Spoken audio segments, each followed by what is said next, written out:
अब स्टैचू बन करके खड़े हो जाएं, जिस मुद्रा में हैं उसी मुद्रा में केवल सांस पर ध्यान देना है, आंखें बंद रखनी है, खड़े रहना है।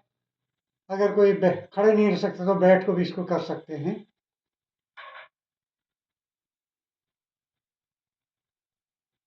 बिल्कुल स्टैचू बनना।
अब पांचवें चरण में प्रवेश करते हैं। आनंद से नाचना है, उत्सव मनाना है। आँखें बंद ही रखें। अगर कोई किसी को नाचने में तकलीफ है तो खड़े कुर्सी में बैठ जाएं, हाथों को हिलाएं, शरीर को हिलाएं। बॉडी शेकिंग बहुत ज़रूरी है। इससे बॉडी शेकिंग होती है, हमारा मन भी अंदर, जब आपने सुना होगा, किताब में पढ़ा होगा, जब मीरा कृष्ण की भक्ति में लीन हो जाती थी, वो भाव विभोर होकर नाचने लगती थी, उसमें कपड़ों का भी ध्यान नहीं रहता था। तो उसी भावना से, उसी धारणा से नाचना है। हमें किसी लय और ताल या सुर को ध्यान में नहीं देना है। आंखें बंद रखिए, आपके बगल में अगर कोई नाच रहा है तो उसको भी नहीं देखना है।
ध्यान पूरा हुआ।